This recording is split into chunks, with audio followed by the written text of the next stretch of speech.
Okay, so you've been practicing at home with your dowel rod or your yardstick or whatever you've got, and now you are a master of the blade. So it's time to drag your friends into it.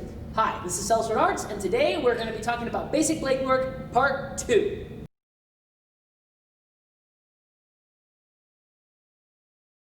If you haven't already, you should check out Basic Blade Work Part 1, where I discuss the parry system, how to hold the sword, and different useful facts about the sword.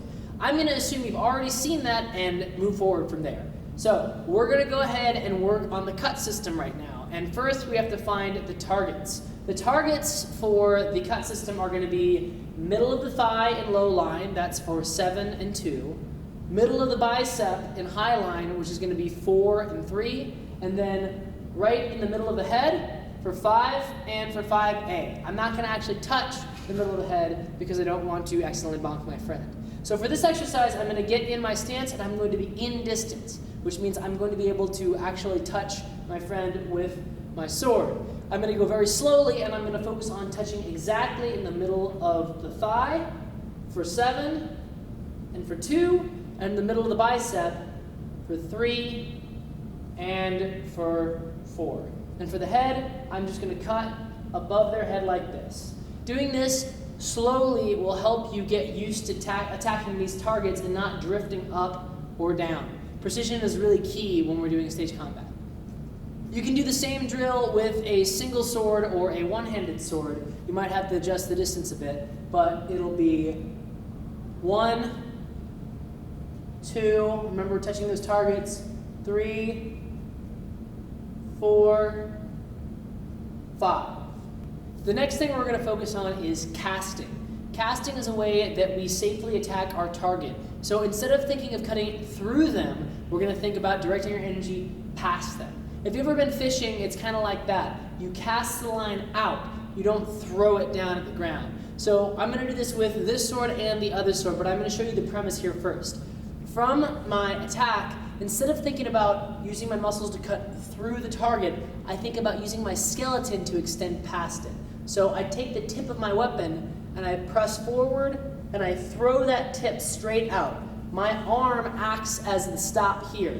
It can't go any further, and if I use it to point past my target, I can't cut them. So if I'm cutting my target here, I'm cutting to the thigh, I'm going to aim past the thigh, and you can see it's kind of an unfurling motion. My hands go forward, and then I extend the tip to a point beyond them.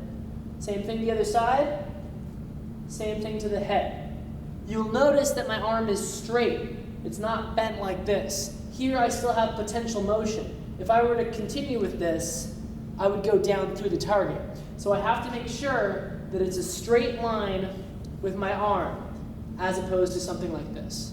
It's the same thing with a one-handed weapon. We're going to use that fencing style unfurling for this. You can see that the pommel of this weapon actually hits my hand before it can extend any further. We don't want to turn it sideways and break our wrist like this. We want that straight line. It's actually a little bit easier to cast with this. All I have to do is extend and catch the end of the weapon. So, 1, 2, 3, 4, 5. And with this method, I can go actually pretty fast once I've gotten used to it and never worry about hitting my target. Pop, pop, pop, pop, and pop. The key to a casting motion is to use your skeletal system to stop the attack as opposed to your muscles. If I try and cut and I use my muscles to stop, it is very awkward and it's not very reliable. But if I extend my energy outwards, I'm always going to stop wherever I put tip of the weapon. Okay, so now we're going to combine the cuts and the parries, but to do that we have to find our distance. Distance is probably one of the most important parts of stage combat. If I am out of distance, I cannot get hit, therefore I am safe. So we're going to start with out of distance on target. What that means is I am not going to be in distance with my partner for a strike, but I am going to attack them on target. The way we find our distance is first we take our stance, and the reason for that is if I try and find my distance and then take my stance, you can see my sword now is touching my partner.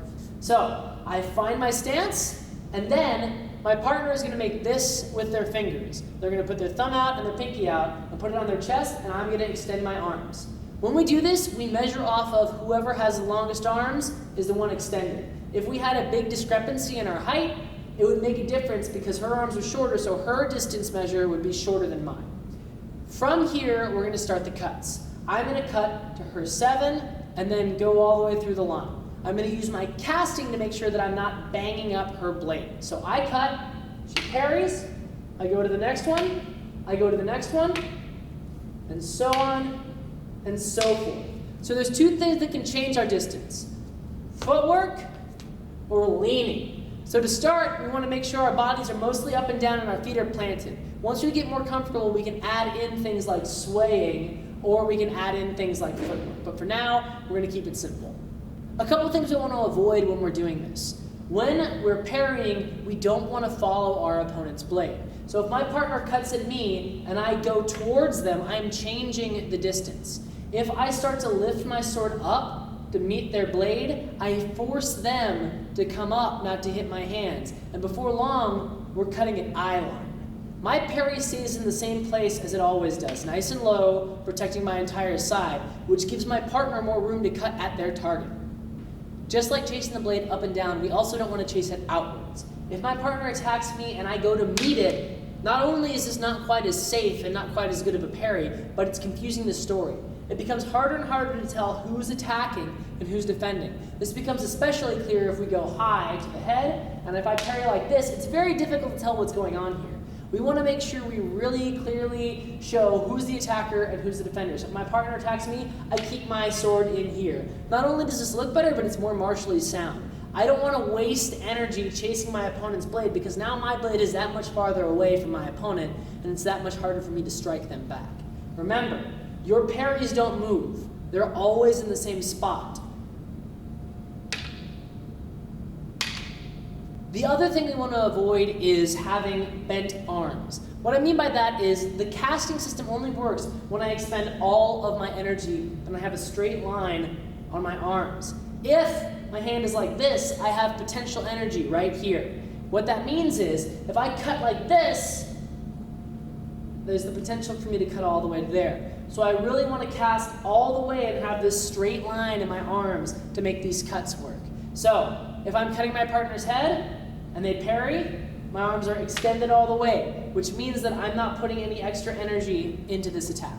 So remember, the best way to get good at this is to practice it. Find someone you feel safe with and don't go fast, go slow. Go very slow and be very specific and very precise. Remember, practice doesn't make perfect, practice makes permanent. Only perfect practice makes perfect permanent.